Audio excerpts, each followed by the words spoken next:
Hello viewers, ये है knowledge vibes और आज लाए हैं हम टीजीटी पीजीटी 2022 के लिए प्रैक्टिस सेट नंबर 3।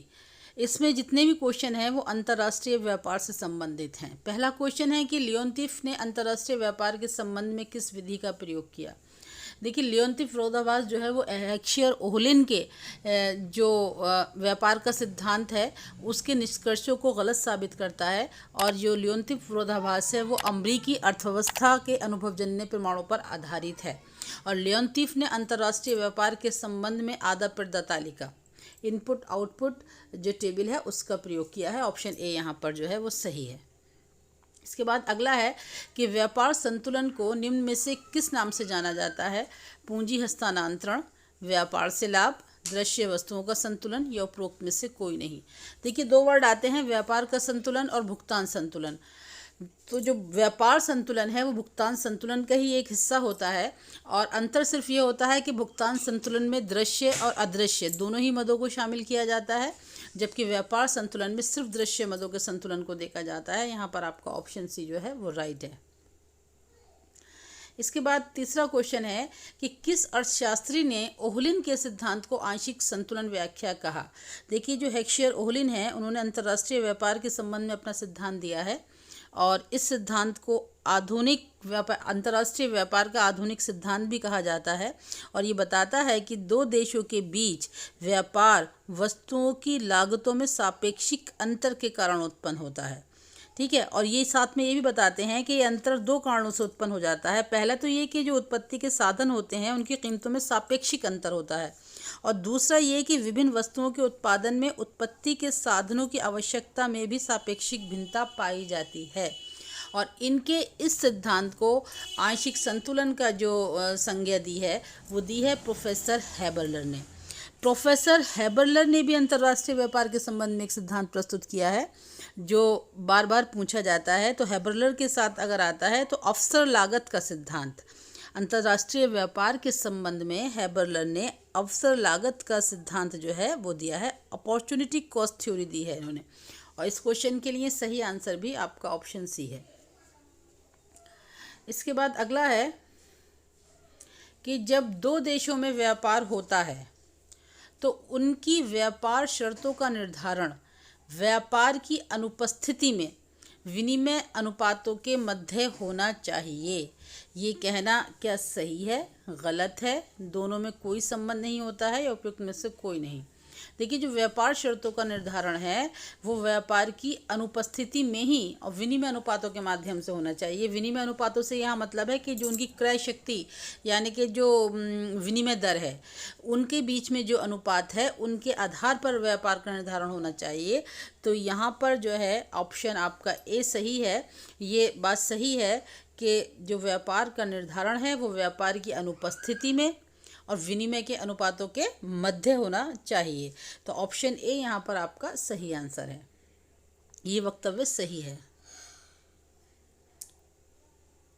इसके बाद अगला है कि लियोनतीफ विरोधाभास अमेरिका के संदर्भ में निम्न निष्कर्ष देता है। अमेरिका द्वारा श्रम गहन वस्तुओं का निर्यात एवं पूंजी गहन वस्तुओं का आयात करना, अमेरिका द्वारा पूंजी गहन वस्तुओं का निर्यात और श्रम गहन वस्तुओं का आयात करना, या फिर अमेरिका द्वारा पूंजी गहन वस्तुओं का निर्यात करना या उपरोक्त में से कोई नहीं। तो देखिए, यहाँ पर जो आपका ऑप्शन ए है वो सही है। देखिए, जो लियोनतीफ विरोधाभास है ये हेक्सियर ओहलिन के अंतर्राष्ट्रीय व्यापार के सिद्धांत से संबंधित है और हेक्सियर ओहलिन ने बताया था कि जब दो देशों के मध्य व्यापार होता है तो उनका कारण जो उत्पत्ति के साधन है उनमें उनकी लागतों का सापेक्षिक अंतर है। तो इस आधार पर हर देश को जो अपना सस्ता यानी कि जो सस्ता पड़ता है या जहाँ उस देश में या उस अर्थव्यवस्था में जिस साधन की प्रचुरता है उस साधन से बने हुए उत्पादों का निर्यात किया जाना चाहिए। और ये अमेरिका के संदर्भ में जब बात हो रही है तो अमेरिका में जो है वो पूंजी की अधिकता है, श्रम की कमी है। वहाँ पर पूंजी के अकॉर्डिंग जो अनुपात आप देखेंगे तो कैपिटल वहाँ पर ज़्यादा है। तो अगर हेक्सियर ओहलिन के सिद्धांत पर आप जाते हैं तो उसके अनुसार अमेरिका को हमेशा पूंजी प्रधान तकनीक का जो है निर्यात करना चाहिए या फिर ऐसी वस्तुओं का निर्यात करना चाहिए जिनके उत्पादन में जो है पूंजी का अधिक प्रयोग होता है और श्रम का कम। लेकिन लियोनतीफ ने जब वहाँ पर उसकी अर्थव्यवस्था पर सर्वे किया तो उन्होंने पाया कि अमेरिका हमेशा श्रम गहन वस्तुओं का निर्यात करता है और पूंजी गहन वस्तुओं का आयात करता है। इस रिजल्ट के अकॉर्डिंग जो हेक्शियर ओहलिन का सिद्धांत था वो गलत साबित हुआ और इसीलिए इसे लियोनतीफ का विरोधाभास कहा जाता है। यहाँ पर ऑप्शन ए आपका राइट आंसर है। इसके बाद अगला क्वेश्चन है कि तटकर से अंतर्राष्ट्रीय व्यापार का परिमाण का मतलब होता है आकार, मात्रा, घटता है, यथावत रहता है, बढ़ता है, घटता भी है और बढ़ता भी है। तो देखिए जो तटकर होता है वो आपका, उसे आप प्रशुल्क भी कहते हैं, टैरिफ भी कहते हैं। यदि संकुचित अर्थ में आप देखें तो आयातों पर लगाया जाता है जो कर, उसको आप तटकर कहते हैं। लेकिन अगर विस्तृत अर्थ में आप जाएंगे तो इसमें आयात कर, निर्यात कर, परिवहन कर सभी शामिल होते हैं। तो जब कोई भी अंतर्राष्ट्रीय व्यापार में कोई भी अर्थव्यवस्था या कोई भी देश तटकर लगाती है तो इससे क्या होता है कि जो उसके व्यापार का परिमाण है यानी जो व्यापार की मात्रा है वो घटता है, क्योंकि जब बाहर से आने वाली चीज़ों पर टैक्स लग जाएगा, वो महंगी हो जाएंगी, तो देशों में उनकी जो मांग है वो घटेगी। तो तटकर से अंतर्राष्ट्रीय व्यापार का परिमाण जो है वो घटेगा। ऑप्शन ए यहाँ पर आपका राइट आंसर है। इसके बाद अगला है कि जिन देशों में बेरोजगारी होती है उसके लिए तटकर कैसा होता है। तो जिन देशों में बेरोजगारी पाई जाती है उन देशों के लिए जो तटकर है वो नुकसानदेह होगा, फ़ायदेमंद होगा या कैसा होगा। देखिए जिन देशों में बेरोज़गारी है वहाँ अगर आप टैरिफ लगाते हैं, आयात निर्यात पर टैक्सेस लगाते हैं, बेसिकली जब बेरोज़गार वाला जिन देशों में बेरोज़गारी है वो डेवलपिंग कंट्रीज़ हैं और उन पर जो तटकर लगाए जाते हैं वो बेसिकली आयात पर लगने वाले टैक्सेस होते हैं, जिससे जो जिन उद्योगों को वो इकोनॉमीज चाहती हैं उनको अपना संरक्षण देती हैं, उन चीज़ों के आयात पर वो रोक लगा देती हैं। तो अगर आप बेरोज़गारी की बात कर रहे हैं, उन अर्थव्यवस्थाओं की बात कर रहे हैं, तो तटकर वहाँ पर हितकर होगा, फ़ायदेमंद होगा, क्योंकि अगर तटकर लगेंगे, टैरिफ्स लगेंगे तो बाहर से आने वाले सामान जो है महंगे हो जाएंगे, उनकी मांग घटेगी और देश में बनने वाले सामान जो हैं वो उनकी मांग बढ़ेगी। जब देश में बनने वाले सामानों की मांग बढ़ेगी तो उससे रोज़गार बढ़ेगा और बेरोज़गारी में जो है आपका फ़ायदा होगा। इस अकॉर्डिंग आप देखेंगे तो तटकर से बेरोज़गारी वाले देश में फ़ायदा होता है। ऑप्शन बी सही है, हितकर है। इसके बाद अगला है क्वेश्चन नंबर 8 है कि किसी उद्योग में विशिष्टीकरण के क्षेत्र की सीमा होती है। जनसंख्या की कुशलता, उसके उत्पादन वस्तुओं का बाजार का आकार, पूंजी की उपलब्धि या सरकारी सहायता की श्रेणी। विशिष्टीकरण से मतलब है जिस चीज़ के उत्पादन में किसी भी देश का जो है ज़्यादा उत्पादन कर पाए उस चीज़ का या उसको कम लागत में उत्पादन कर पाए। तो सीमा जो होगी उसकी वो उस वस्तु के उत्पादनों में बाज़ार का आकार होगा, क्योंकि बाज़ार का जो आकार है वो किसी भी वस्तु की मांग को निर्धारित करता है। किसी वस्तु का बाज़ार जितना बड़ा होगा तो उतनी ही ज़्यादा उसकी मांग होगी। यहाँ पर क्वेश्चन 8 के लिए आपका बी जो है वो राइट आंसर है। इसके बाद अगला है कि प्रत्येक देश उसी वस्तु के उत्पादन में विशिष्टता प्राप्त करता है जिसके उत्पादन में उसका उत्पादन व्यय अधिक रहता है, जिसके उत्पादन में उसका उत्पादन व्यय कम रहता है, जिसके उत्पादन लागत शून्य हो या जिसके उत्पादन कम बदलता हो, यानी कि एक स्थिर उत्पादन रहता हो, एक सीमा के अंदर एक लेवल पर जिस चीज़ का उत्पादन जो है वो किया जाता हो। तो देखिए जब कोई भी देश उत्पादन में विशिष्टता प्राप्त करेगा तो वो उन वस्तुओं को ज़्यादा उत्पादित करता है जिसका जो लागत व्यय है वो कम होगा, यानी कम लागत पर ज़्यादा चीज़ें बना ले और उन चीज़ों का बाज़ार बड़ा हो, यानी उन्हीं वस्तुओं के लिए बाज़ार का आकार भी बड़ा हो। तो जिस वस्तु के उत्पादन में उत्पादन व्यय कम होगा देश उसी वस्तु के उत्पादन में जो है वो विशिष्टता प्राप्त करेगा। यहाँ पर आपका जो ऑप्शन बी है वो राइट आंसर है।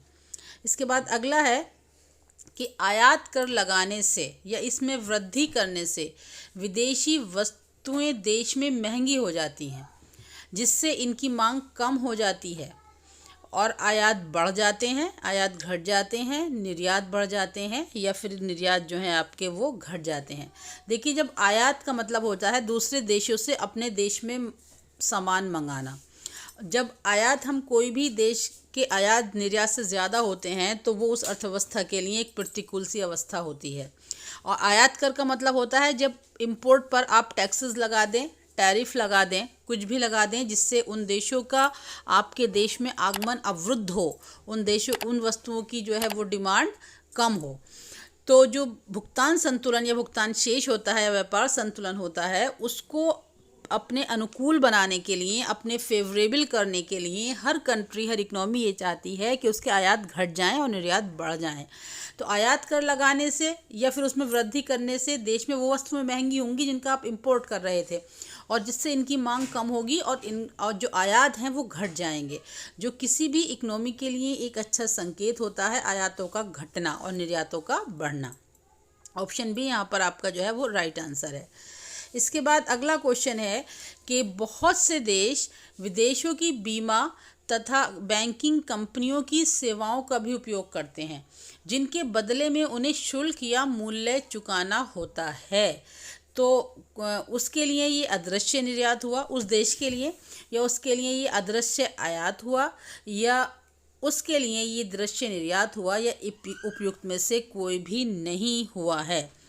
तो देखिए, जब कोई भी देश अपने पूंजी की कमी हो और दूसरे देशों से वो उधार ले ले, बीमा योजना ले ले या बैंकिंग कंपनियों से कोई लाभ ले ले और उनकी उन सेवाओं को चुकाने के लिए फिर वो ब्याज देगा, तो जो उसने ब्याज दिया है उसके बदले में जो सेवाएं वो वहाँ से ले रहा है, सेवाएं हमेशा अदृश्य होती हैं। तो जब सेवाएं वो वहाँ से ले रहा है उसके बदले में वो उन्हें पैसा चुका रहा है, यानी देश से पूंजी या पैसा जा रहा है। तो जब देश से पूंजी जाएगा तो इसका मतलब है कि आयात हो रहा है। जब हम किसी चीज़ को इंपोर्ट करते हैं, कोई चीज़ बाहर से ख़रीद कर लाएंगे तो पूंजी या धन अपने देश का बाहर देंगे। जैसे ही हमारे देश से धन जाता है और उसके बदले सेवाएं और वस्तुएं आती हैं तो वो आयात की मद में आ जाएगा। और क्योंकि यहाँ पर बात हो रही है कि जो सेवाओं के प्रयोग के बदले उन्हें शुल्क चुकाना पड़ता है, तो वो अदृश्य होगा, अदृश्य मदों में शामिल होगा।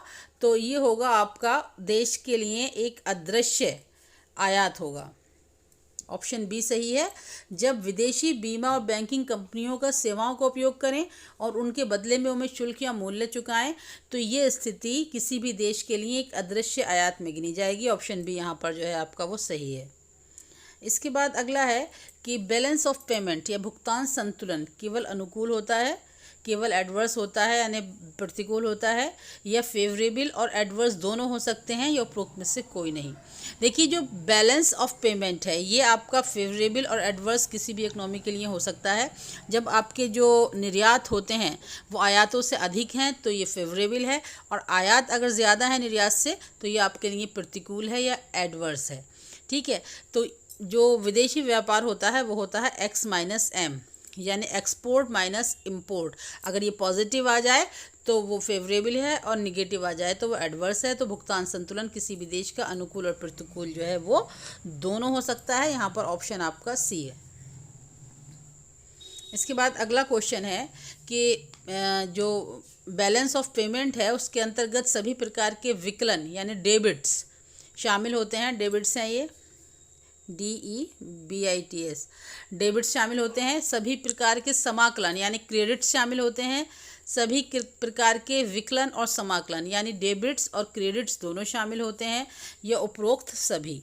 तो देखिए, जो किसी भी देश का जो BOP होता है या भुगतान संतुलन होता है उसमें देश के क्रेडिट्स और डेबिट्स यानी विकलन और समाकलन दोनों ही शामिल होते हैं। ऑप्शन सी यहाँ पर आपका राइट आंसर है। डेबिट का मतलब होता है जो हमारे यहाँ से धन गया या पूंजी गई, और क्रेडिट का मतलब होता है जो बाहर से उसमें ऐड हुई।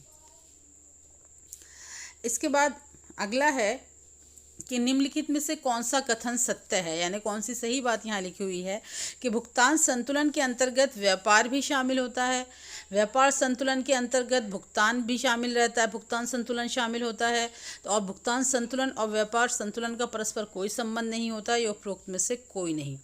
देखिए, जो भुगतान संतुलन है उसके अंतर्गत व्यापार संतुलन भी शामिल होता है, ये सही है, क्योंकि जो व्यापार संतुलन है वो एक भाग है भुगतान संतुलन का ही। भुगतान संतुलन में दृश्य और अदृश्य दोनों मदे शामिल हैं, और व्यापार संतुलन में केवल दृश्य मदे शामिल हैं। इसलिए जो व्यापार संतुलन है वो भुगतान संतुलन का एक भाग है, और भुगतान संतुलन में व्यापार संतुलन शामिल होता है। तो यहाँ पर जो आपका ऑप्शन है वो राइट आंसर है। इसके बाद अगला है कि निम्नलिखित में से कौन सी मदें अदृश्य मदें कहलाती हैं। उत्तर कूट की सहायता से आपको देना है, यानी कि बैंकिंग सेवाएं हैं, जहाज़रानी सेवाएं हैं, बीमा सेवाएं हैं, पर्यटन से प्राप्त आय है। तो इसमें आपको देना है कि इसमें से कौन सी मदें जो हैं वो अदृश्य मदें हैं। तो देखिए, अदृश्य मदों में बैंकिंग सेवाएं भी शामिल होती हैं, जहाज़रानी सेवाएं भी शामिल होती हैं, बीमा सेवाएं भी शामिल होती हैं और पर्यटन से जो प्राप्त आय होती है वो भी अदृश्य मदों में आपकी जाती है। तो यहाँ पर जो आपका ऑप्शन डी होगा 1, 2, 3, 4 वो सही है। नीचे वाला ऑप्शन जो है ये सही है इसके लिए। और ये क्वेश्चन जो था आज की प्रैक्टिस सेट का लास्ट क्वेश्चन था। इसके बाद एक क्वेश्चन है जिसका आपको आंसर देना है हमारे कमेंट बॉक्स में। क्वेश्चन है कि वस्तुएं गतिशील हैं क्योंकि साधन गतिशील नहीं है। ये एक कथन है जो किसी अर्थशास्त्री द्वारा कहा गया है और नीचे 4 अर्थशास्त्रियों के नाम और उनके सिद्धांतों के बारे में बताया गया है। आपको बताना है कि जो कथन लिख रखा है वो इन चारों में से किसके द्वारा कहा गया है। यानी ये रिकार्डो का सिद्धांत है, ये हेक्सचर ओलन का सिद्धांत है, ये हैबरलर का सिद्धांत है या बोर्ड का सिद्धांत है। कथन एक बार फिर सुन लीजिए कि वस्तुएं गतिशील हैं क्योंकि साधन गतिशील नहीं है। इसका जवाब आपको हमारे कमेंट बॉक्स में देना है। इसके अलावा अगर आपको हमारी वीडियो पसंद आई हो तो इसको लाइक और शेयर करें, हमारे चैनल को सब्सक्राइब करें। Thank for watching.